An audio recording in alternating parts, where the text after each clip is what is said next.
talk, identity, and access management.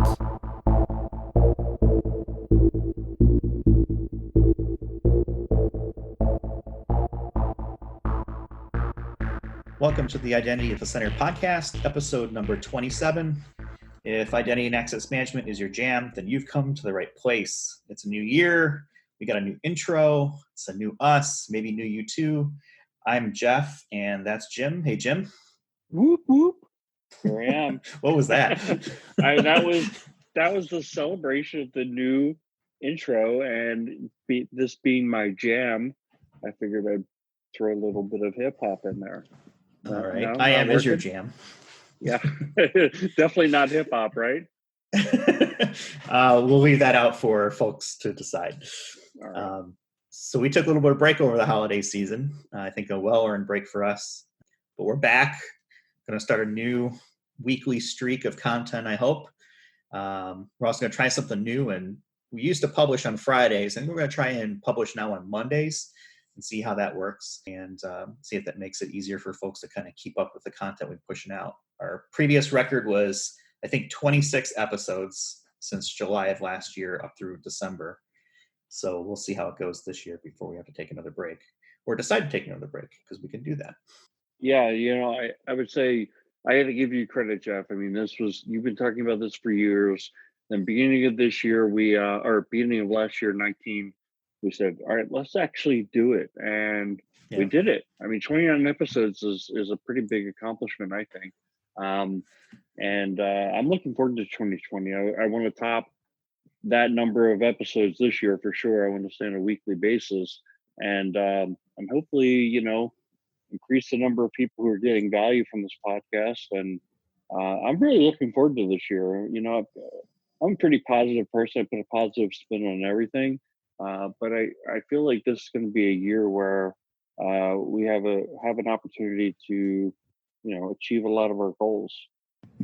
Yeah, I agree. I think it's a good kind of let's start off strong. I know we got a couple topics we're going to talk about today. The first one we're going to talk about is what makes a good IAM program manager. And then we'll talk maybe about some mistakes that we've made in our IAM careers and what we see other companies making from an IAM perspective, mistake-wise, down a little bit after that. But why don't we start with what makes a good IAM program manager? What are your thoughts? Well, and I think we're qualified to talk about this because we've both done this at some pretty big companies, and typically with the engagements we do with Identity, our counterpart at the company is the program manager.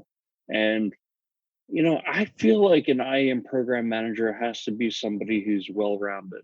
This has kind of been my perspective for a long time. Maybe it's my bias because I kind of think of myself as a well-rounded person, but somewhere in the neighborhood of 50-50 having IAM knowledge and not IAM, or knowledge or experience in areas other than IAM. That doesn't mean if you haven't spent 50% of your career in IAM, that you can't be a good IAM program manager. But I do think you have to have some understanding of the space. And if you don't, and you find yourself thrust into that role, I really feel like it behooves you to go out and, research and, go to conferences, spend time watching YouTubes, reading white papers, networking with people who are in the space, and starting to get an understanding.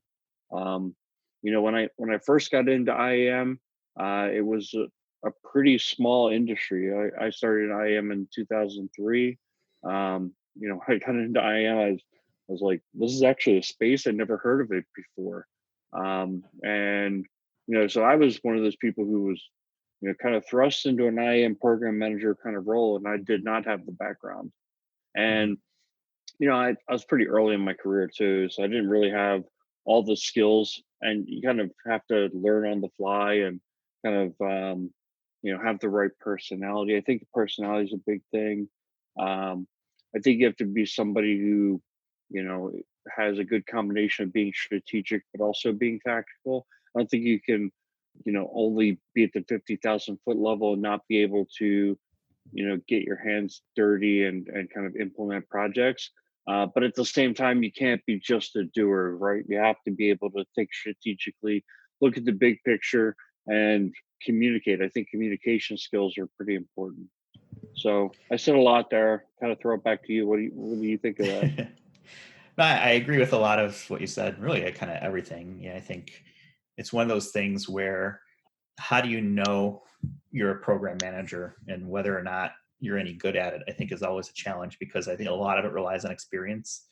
Um, and there's so much to being an IAM program manager that I don't know if it necessarily fits into one bucket, but I think there's this perception that you need to be like this super technical IAM person to be a good program manager sometimes, and I don't feel like that's the case at all.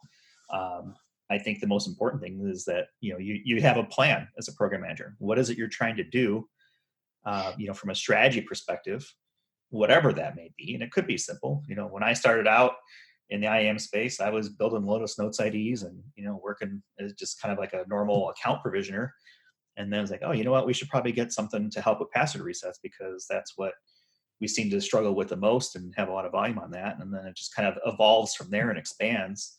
So I think if you have a plan, if you've got executive support behind you to help with that, and being able to understand what that strategy is that you're trying to execute against, both from an IAM perspective, but also from like a security, a risk strategy, and then just from the company itself.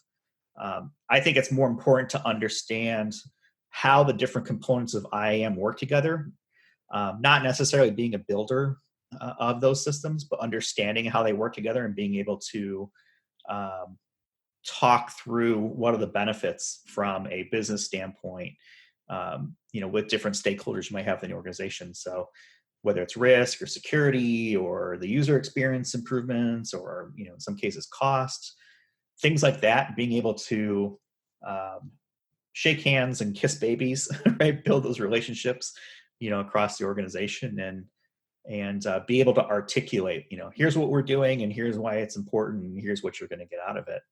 Um, when I was program managing, it was very little technical work actually on my side. It was mostly strategic. It was, managing priorities, making determinations as far as, what's the strategy going to be? What are we going to do now? What are we going to do down the road? Those sorts of things. So I feel like you don't have to be a technical person, super technical person, but you at least have to understand the different areas of IAM and how they work together and how to put that puzzle together for your organization. Because no organization is the same, right? Everyone's going to do it differently. You're going to have different needs, et cetera. And being able to, fit the Lego bricks or the Tetris pieces together to solve the puzzle, I think is a big part of being a good IAM program manager. Yeah, yeah. And I think one thing that was interesting there is you were talking about the path that you took. I thought there's several different paths to get there to be an IAM program manager. Mine was quite different. I was more the techie guy. I was actually very technical. I was responsible for our entire Windows Server architecture, and then after that, I became responsible for our web DMZ. On a very technical level. And then Mm-hmm. I had an opportunity to do project management. My first really big project was to implement IAM. Well, that's what it turned out to be.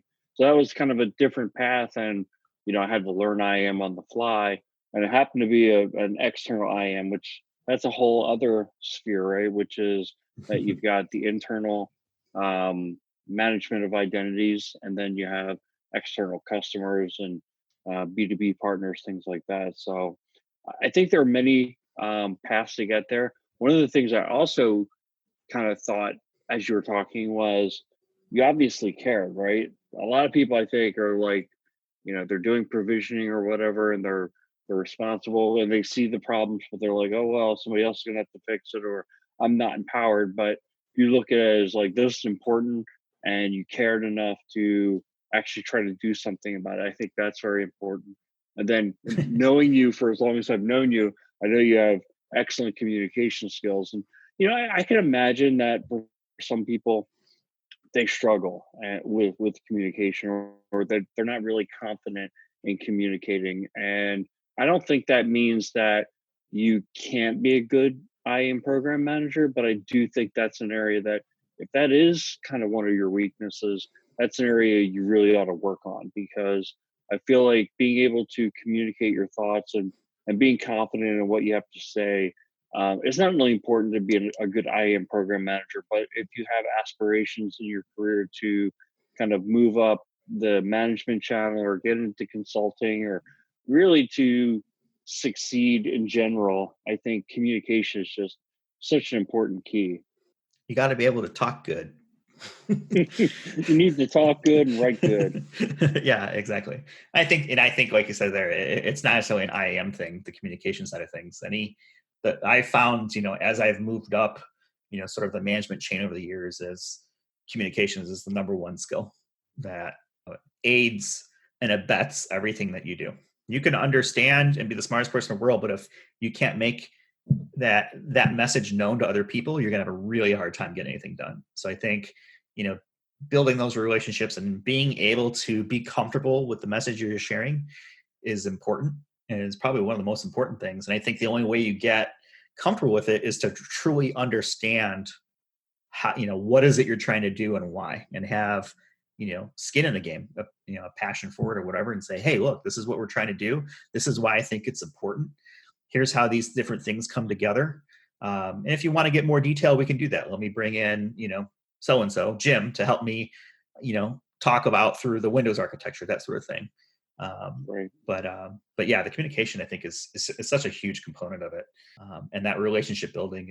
And I don't feel like I'm any special when it comes to communication. I feel like this is the way I talk and communicate, and the way that I interact with folks is pretty much the way I interact with folks all the time. It's not really a different personality than putting out there, and maybe that's just the way that I operate. But I know that there's a lot of different communication styles that could be out there, and if you had a chance to take some of those like profiles and Myers-Briggs and just the discovery ones, things like that, those can provide some insight as well. And those can be helpful, not only understanding yourself, but also how to communicate with other people as well. If you're able to, figure out, what their profile is, as far as being able to figure out the best way to communicate with them.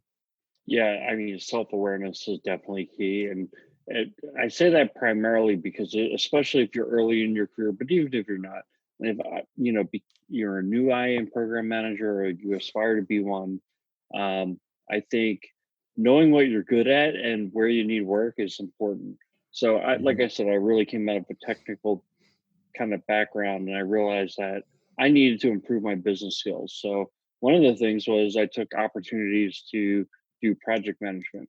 I find that almost any organization needs more project managers. People, and even if it's not the official title of project manager, but being able to say, I'll take something big and break it down into a plan and go from plan to execution and go live, and being able to communicate to people at 360 degrees.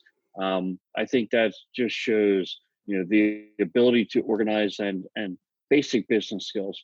I wanted to take it further though, because I wanted to do IAM program management, but I had a goal of moving up the management chain. Even though I realized later in my career that ended up in the consulting space and I loved it. It was like I wouldn't want to change, but I realized that I needed to work on that area. So I actually signed up for business classes. I already had my bachelor's degree, so I signed up for an MBA program at Rutgers.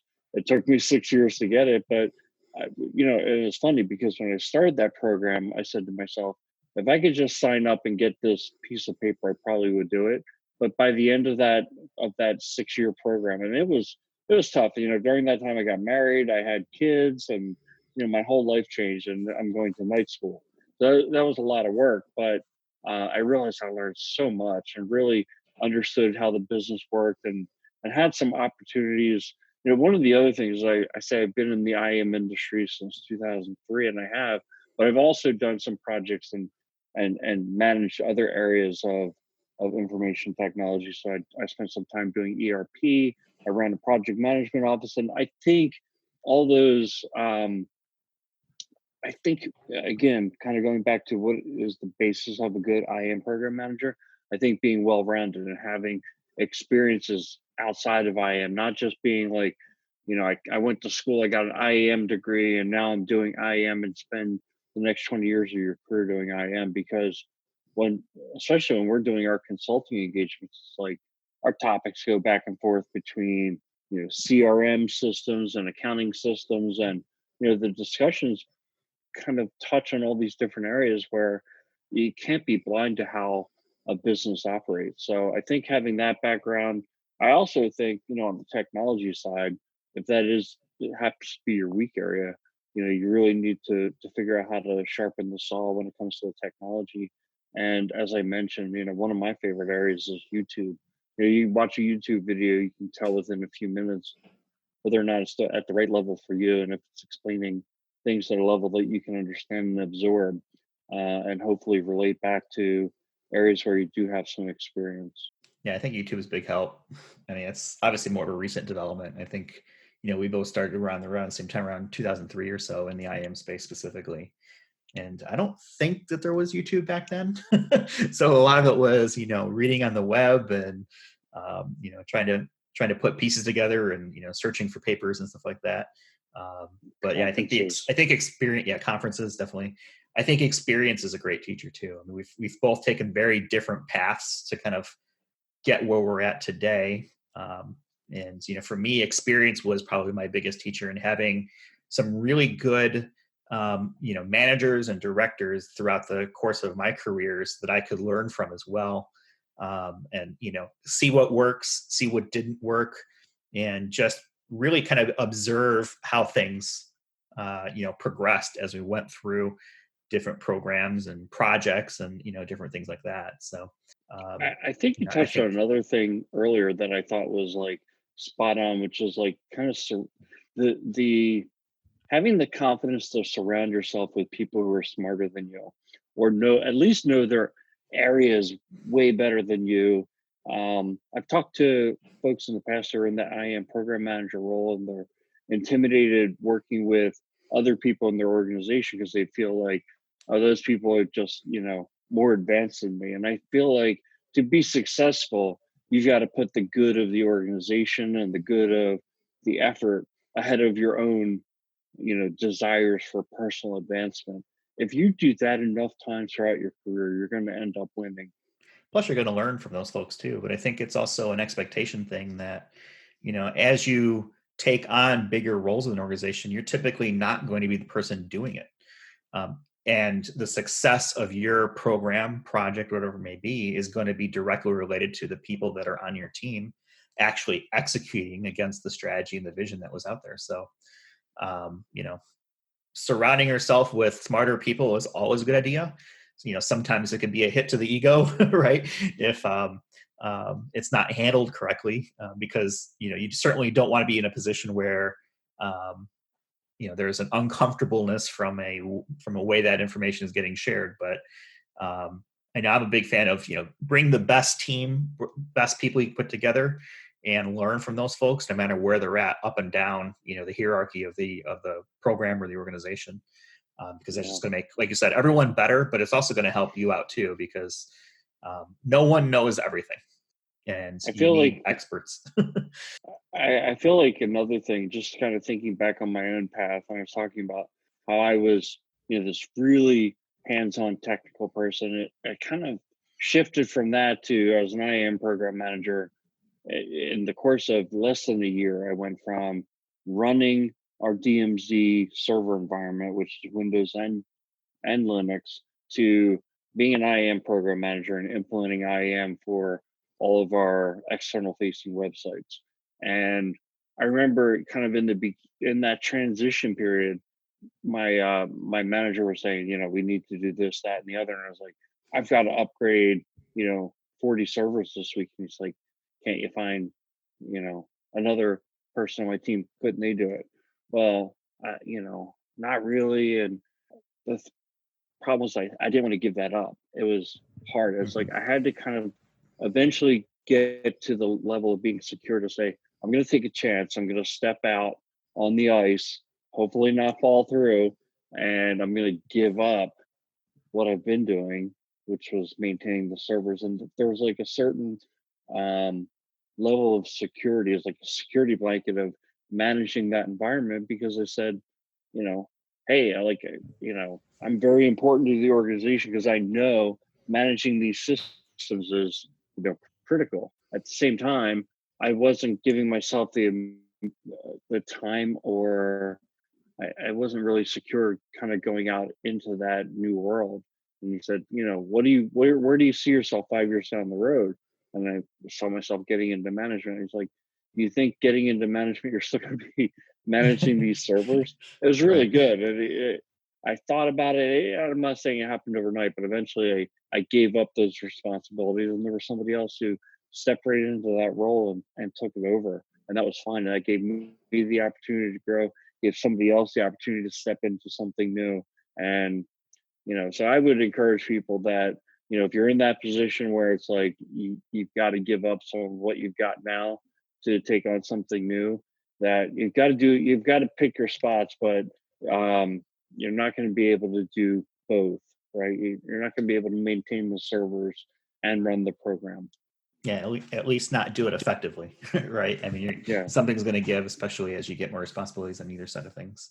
And it's funny you bring that up, because I think we're going to talk a little bit about biggest mistakes that we've made in our IAM careers, and you sparked something that made me think of one of the mistakes that I didn't have on my list here already. So that'll be a teaser coming up. What else makes for a good IAM program manager? I'm thinking also like in an environment, being able to make mistakes and correct them, I think is an important part. And, part of it is being able to be comfortable enough to make those mistakes, because I think sometimes there's a lot of organizations where, one wrong move and you're in trouble or you're out. Nothing goes 100% perfectly every time. So if you're in an environment where, your management and your executives are supporting, here's the decisions that you're making and here's why you made them, as long as you're using logic, around those that make sense. If something doesn't go right, being able to have the opportunity to shift and correct and, refocus or refactor wherever it may be, I think is an important part too. Right. Yeah. I mean, I think you're bringing up something, which is that, if you're in an organization where you're not in the environment where you're feeling secure, stepping out on the ice, it might not be the right decision. But the bigger question might be, are you at the right organization for you? Are you somewhere where you're going to be able to grow your career? Yeah, because you can be the best IAM program manager in the world, and if you don't have the right components around you to enable that success, you're still going to fail. So, Hmm. I think the right time, right organization, right people is a big part of it. Absolutely. All right. Anything else you think that makes a good IAM program manager? I think it's one of those things. Also, I was thinking this as I was contemplating I am program manager. When when you see that person, you kind of know like that person will make a good I am program manager. To me, it kind of comes back to a lot of the basics. Usually, the person who makes a good I am program manager is they have good communication skills and they care. So I think those are probably the two most fundamental things, and then technical skills and business skills can be built up along the way. But you've really got to care. You've got to be maybe not passionate about it, but you've got to at least care about something, probably the well-being of the organization. And when people see that you care and that you're going to go the extra mile, I feel like you're going to get chances. People are going to support you and try to make you successful. Yeah, I agree. I feel like when we walk into some of our clients, by the time we're done, I feel like I already know who's going to be a good program manager there and where that responsibility should lie, just based on a few weeks of working with folks and seeing how they work as part of the project and the team and communicate and be part of that process. So, unfortunately, I think, at least from my perspective, I've seen a lot of really smart, great people through my travels over the last few years in consulting, and um, there's a lot of opportunity out there for program management if people are interested in that sort of thing. Yeah. And I would say also, if there's anybody out there who's listening who they're saying that just me, I need more help, but we didn't maybe touch on some of the things. Reach out to us. I Yeah. know I'd be willing to take a phone call. It's not like we have millions of listeners. I'm going to get inundated with phone calls. So if somebody out there wants to talk to Jeff or I, we'd love to help you. Yeah, you can always email us at questions@identityatthecenter.com, and Jim and I read all those that come through, and we're constantly getting back in touch with folks as they reach out, and trying to make the IAM world, a better place, and kind of move forward from that. All right, I think we've beaten that topic pretty much up as well as it should be. Why don't we take a quick break and kind of reset and refactor, and when we come back, we'll talk about the biggest IAM mistakes that we've made in our careers, and some of the IAM mistakes that we see others making, other organizations, et cetera, when it comes to getting the needle to move forward from an IAM perspective. All right, we'll be right back. The show will be right back. Don't forget, you can email us at questions@identityatthecenter.com.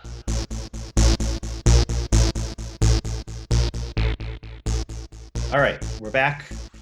Let's talk through some of the biggest mistakes that we've made in our IAM career. I'm going to go first because you had me thinking about this one, and this is in no particular order, but when you're talking about giving up earlier, the responsibilities of doing different things, I think that's one of the big mistakes that I made early on in my career, was not having a replacement ready to go, or in a position where they would be able to step up and take over my role, which I felt like it limited my ability to be promoted within an organization. So, um, being able to train and educate and have others be able to step into your role, I think is an important part if you're interested in moving up in the organization, because it makes it a lot easier to say, okay, well, we can't afford to promote Jeff because he's too valuable here and there's no one that can step into his role, versus, oh yeah, Jeff would be a great pick and we have someone that can slide right into his role relatively easily. Let's go ahead and move it forward. So that was kind of one of the things that I teased earlier, that I think, from a mistake perspective, I would, if I didn't have the experience now, I'd go back and do that over again.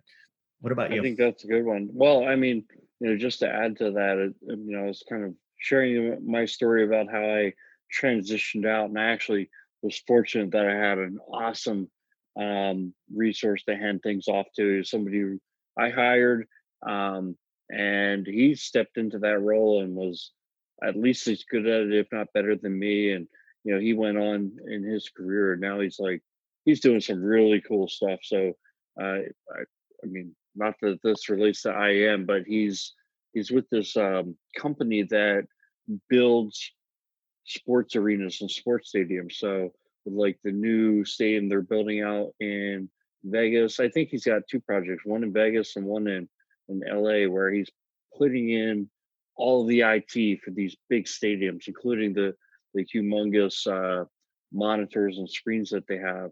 So it's like, the guy took off, and I knew he had skills.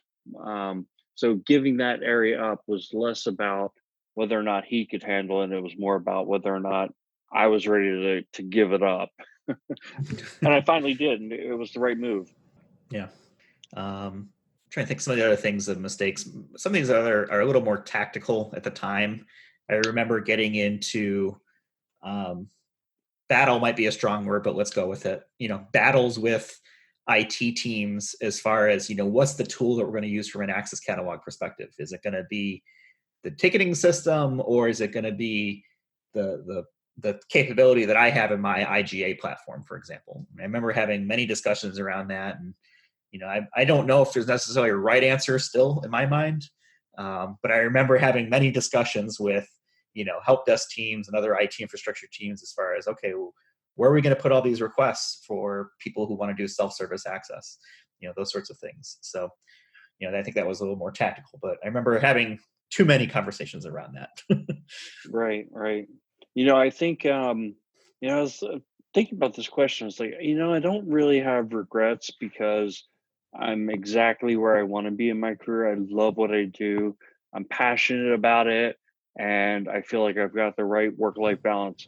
But just kind of reiterate, I guess, because I talked about this already, was I was really deep in IAM, and I took other opportunities within my company at the time. This is going back 15 years, but I ran a project management office. I ran a team implementing ERP and actually doing that in Europe. So I was like doing all kinds of cool stuff.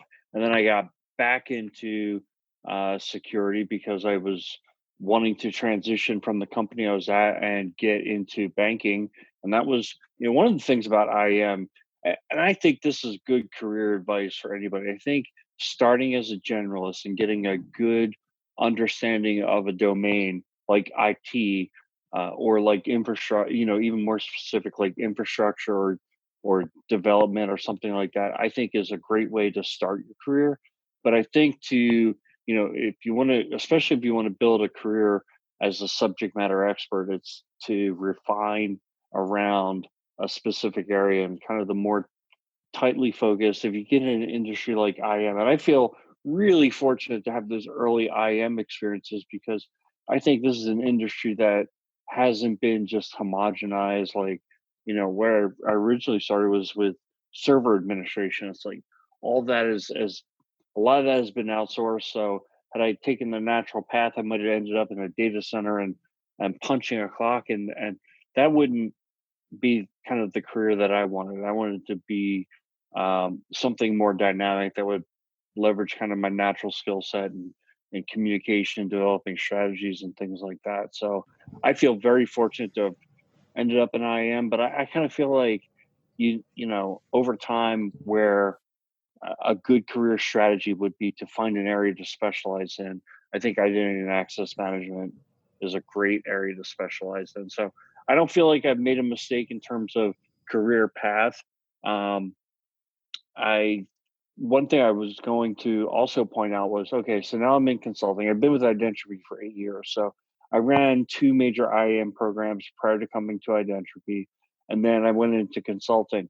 And my first two projects, and who knows who's listening, people from those organizations, but those first two clients were universities, very large universities. I'm not going to say who they were, but I had I was in for kind of a rude awakening in terms of how much I knew because I felt like I had a pretty good understanding of how IAM worked. So I stepped in these universities and they were using, technology like Shibboleth and Grouper. And even though I went to universities, I thought I understood how they work, but I really didn't. And man, it was like truly drinking from a fire hydrant.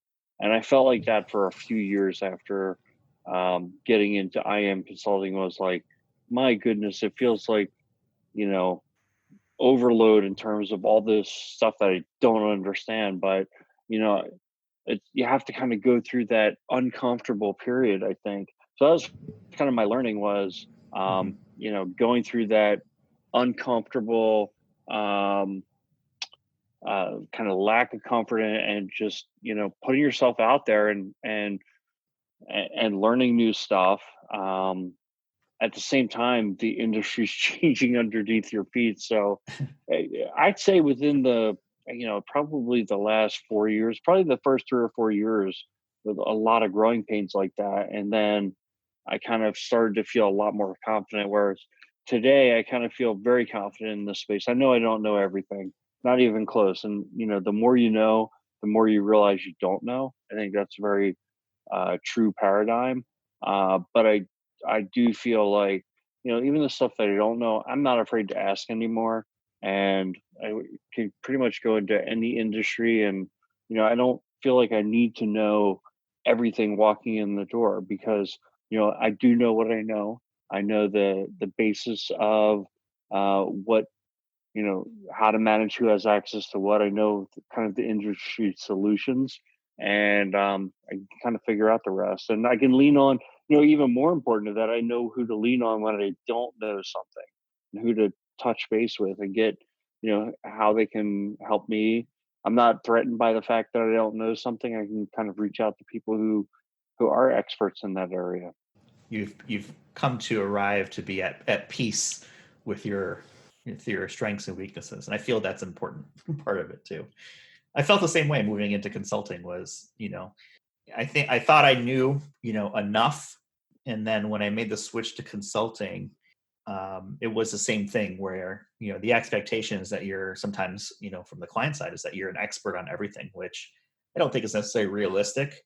But as you do more engagements and you see how other organizations do things, that just adds, I think, to your body of knowledge when it comes to being able to, um, understand what will and won't work and some of the things to look out for. Because a lot of consulting is based on experience, and when you work for one company, you see how they do it, so you become trapped in the context of that organization. So these are the tools we use. This is what I know.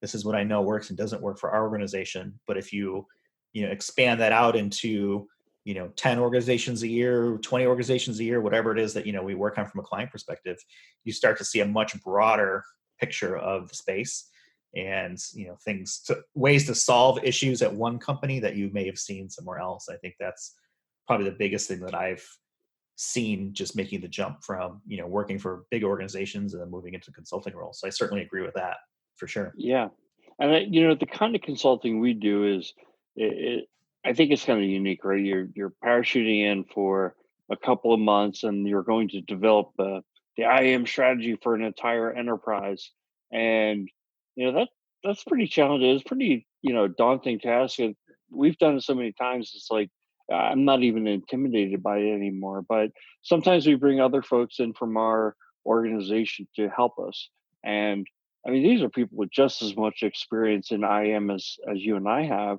and they're usually brighter in one area or another. Usually, the technology, somebody who has got a development background or has been implementing IGA or access management for a decade or more, and so, but they're kind of intimidated by the idea of kind of the operating model we use, which is that we kind of go in and we're a blank slate in the beginning, and learning about the organization.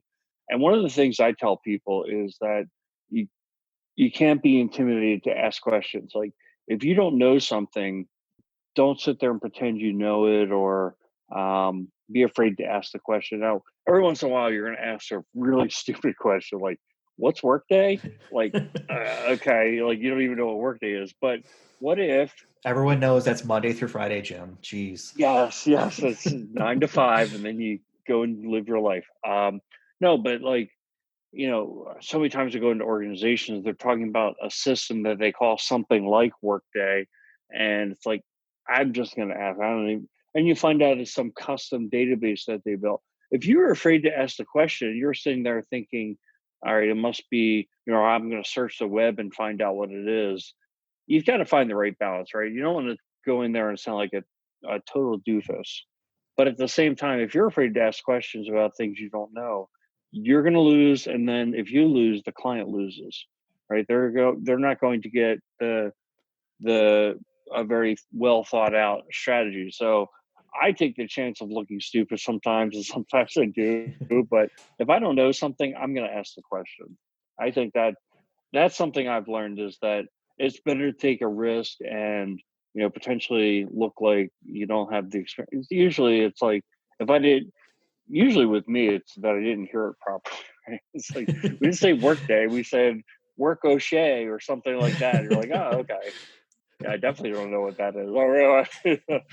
What is work O'Shea? No, we said work day. Oh, okay. But yeah, I feel like that's something that, um, one of the things on the consulting side, you have to be confident enough in yourself that if you don't know something, you're going to ask the question. What about companies today? What are some of the IM mistakes that you see them making? I again, we work on strategy, so I think the biggest mistake is that, um, usually when they're calling us is because we have X, Y, and Z problem. We're not able to do kind of these basic blocking and tackling moves that we have to do, or we're the focus on. I think the big mistake is, like, if the focus is on just solving the current problems, because the industry is moving so fast that if you solve those current problems and it takes you 2 years to solve them, the end of that 2 years, you're going to have all new problems because the landscape is changing. I mean, who was thinking about DevOps 5 years ago? Or even 3 years ago, a lot fewer organizations were using things like Kubernetes. And Hmm. so that's one of the things that, it's one of the things that I try to do with my clients is to get them thinking about those things. And if they're not using those things, it's like, well, don't you think in a couple of years you're going to be? And so I think that that's one of the biggest problems is if you're thinking about the here and now and not thinking about all the trends that are happening and being prepared for the future. I think that is a mistake that I see a lot. What about you? I think the biggest one that I see, and the one that concerns me the most, is an organization not doing anything, right? Even they may not have a program, or they just don't see the benefit to doing it, so they just kind of sit there and don't do anything. Or even after we've come through and built out this great strategy and everyone kind of agrees to it, and then they sit on it for like a year. So it's not like things are going to get better. So I think in my mind the biggest mistake company can do is to just not do anything at all, right? They just say, Right. okay, well, we're going the price tag we saw was too expensive, or whatever the reason is. Typically it's funding related, and so we're just going to push that and kick that can down the curb. It's not like things are going to Yeah. get better or cheaper the longer you wait. So Well, usually they I, got into that position because they've underinvested mhm, um, over a period of time, right? So they're already extreme laggards in security, and now they're trying to do all these things that IT, they're doing things like DevOps, and the IAM program is like not even doing basic blocking and tackling. So right, now you need to make a very big investment just to get caught up. So I think under investing in IAM, or like you said, not doing anything, that is a big problem. And then I think a lot of times where we'll meet with clients and work with clients is like you get to a kind of a solution state. You're talking about a solution state where you would be doing it right, and they say, "Oh, we'll never spend the money on that." It's like hmm that becomes the reason not to do anything. Is like, oh, cost, cost, cost, yep, and you know what? It's that's what's going to cost more, a data breach or investing in the right technology? right. And you're going to spend that money anyway, right? It's whether you're going to do it now for this price, or 2 years or 3 years from now at a higher price, most likely, because you've just it continued to accumulate, more bad habits and more things. And on top of that, you've increased the risk, like you said, of a breach. Um, so I think Yep. I think some of it is organizations always trying to figure out, well, what's the cost benefit for IAM technology? If me investing in IGA isn't going to save me money, then I'm not going to do it, for example, right? I don't, that used to be the way that I think people looked at it, especially when you were looking at just password resets and things like that. Cause I know that's what we looked at, when I was Yeah. just getting started. But I think it's changed now to more of, risk mitigation and user experience and all these other things. So, in addition to not doing anything, is when they see that price tag to do something, they start to try to figure out, well, how do I justify this, and how do I show this is saving money, when in actuality it's a lot harder to determine. I think these days, especially when you start to go up against kind of like soft benefits, right? Well, what is a turnaround time worth to an organization if they want to remove access in a timely manner, Yeah, or we talked about provision access when they first start in organization. we talked about what makes a good IAM program manager, somebody who can explain that, who can talk about risk, somebody who understands that side of the business as well. I remember Mhm. early in my IAM career, someone saying to me, "Fine, how many people can I fire?" And it was like we had put together a whole business case on all this time that people were spending doing IAM tasks and how it was distributed around the business, and people were spending like 3 hours a week here and there, and I kind of and they said, well, that's soft savings. I know it's soft savings, but that's really what IT does, is it makes the organization more efficient. That's why we all carry laptops. 20 years ago, it's kind of like, well, if I give laptops to everybody, how much money is that going to save me?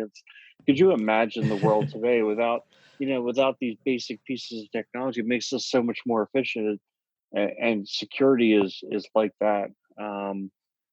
I think another thing that I had for this question was um, trust. And we're in this world where one of the big popular IAM frameworks now is zero trust. The idea that you can't just build the crunchy shell with the soft center. and be secure with that. But I just the name Zero Trust. I work with a lot of organizations where they say, well, we only have 10 domain administrators and we trust them. Especially when you talk to the person who manages them. It's like, I manage them. They're all, kind of good people. And, if they leave, I'll lock out all their accounts. And it's just like, I think that that is a very flawed way of looking at security, especially identity management. I think you have to get into a world where it doesn't come down to trust. It just comes down to good security practices, and we're going to make sure that um, people don't know the password to machine accounts and things like that, and that we're not vulnerable if that person goes haywire or just decides that they're going to hack the company if they are separated from the organization or something like that. So um, yeah, I feel like, that's one thing that we run into almost everywhere we go is that certain people are trusted. And unfortunately, those are usually the people that have the keys to the kingdom. And I, Mhm. I feel like a lot of times for when I start working with a client where the biggest thing that jumps out at me is that, they have a number of insiders who really could, cause a lot of harm to the organization. And I say, that's the biggest problem that needs to be addressed. And they have their focus on, well, single sign on or identity governance. And those things are very important as well. But for me, like locking up the keys to the kingdom, there's nothing more important than that. Yeah, trust implies an acceptance of risk in my mind. Whatever it is, it could be a big risk, little risk, doesn't matter. Trust just it's assuming you're assuming risk. So I think that's an important one to think about the level of risk. And if you've got people with privileged access and you trust them, great. That's a lot of trust to give someone who could basically bring down your entire network, either because they did it or because someone got a hold of their account. So it's not necessarily about the individual, but the hygiene around how they're protecting those accounts as well. I It's think just you've made that's a fantastic point there. And when you're talking about accepting risk, who is accepting the risk? The IAM program manager, the right. the person who manages these people. It's not their job. Their job's not to accept that kind of risk. And I think, and maybe in a very very small organization, but I think that's a very good approach. Is identifying areas of risk and making sure that they are accepted and that they are communicated properly to the right people within the organization. And that's the one of the central themes I think of a lot of our strategies is having good governance. I'm not talking about identity governance, but good program governance to Hmm. make sure that the right stakeholders are involved with the IAM program, that the right decisions are being made by the right people. And so if an organization doesn't have a framework built around that. They don't have a steering committee. If they don't have stakeholder involvement at the appropriate level, then they run the risk of when something goes down that the right people weren't involved and they just wash their hands of it, and the IAM program gets a big black eye. Yeah, exactly. What else? Any other mistakes that you want to bring up that you see companies making or organizations making? And I feel like the biggest mistakes that I see are the same things that you'd see in almost any other um, area of IT. Things like not having executive sponsorship. I think, kind of not looking at IAM as an opportunity, especially when you go into a new, updating your IAM strategy or moving to a new system, trying to um, copy the processes that you have today, not looking at it as an opportunity to re-engineer things to a set of best practices. Um, those are things that I used to see in my ERP days, which was, hey, this is how we do a purchase order, and we're getting a new ERP system, and the ERP system has to do purchase orders the way we do them. Well, what if we flipped that on its head and it said, this is how the ERP system does purchase orders. Can you do it that way? And if not, can we minimize the amount of customization so that we basically work within the quote unquote best practices that that system has together. And whether or not you like that practice, I'm going to tell you, if you decide to change the system up for every single practice that you do differently, you're going to spend a lot of money to customize the system. And it's going to be very hard to maintain over time. Yeah, that's a good one. I think the other thing too, along with that technology, is keeping that technology upgraded and updated to the latest versions. Because you can have the best technology in the world, but if you don't keep up with it from a maintenance perspective, you're probably going to hate it in 2 to 3 years and think it's not effective. So keeping your tools updated is an important one too, that I see sometimes companies make mistakes on. Yeah, I mean, we might want to do a separate podcast. We got that really cool slide in our pre-sales deck, which is, based on a blog that was written by Frank V. Like 10 years ago, and we've updated it since then. But it was the 10 biggest mistake or 10 pitfalls of an IAM program, and it goes through 10. And we've been talking about some of them, but it's kind of a classic. And you look at our blog statistics, and it's one of the ones that still gets the most hits, because Exactly. everybody's like, how do we avoid, you know, failing? And I will say, like, when I got involved in this industry, um, IAM projects were failing at a clip of over 50%. And part of it was that the technology wasn't as good or easy to use as it is today. But a lot of it was these pitfalls that people kept running into, customizing systems and trying to get them to work the way the manual processes work. And so we should go over that sometime. Yeah, it's probably a good topic for one that we can build a show around. All right. Well, I think we're in a pretty good spot to kind of leave it for this week. Anything else you want to bring up, Jim? Just happy new year to everybody. And I wish everyone the best. We've been talking about careers and running IAM programs, and I hope everybody has a great year in terms of achieving their personal goals and achieving their goals for their employers. Well said. And with that, welcome to 2020. Thanks for listening, and we'll talk to you in the next one.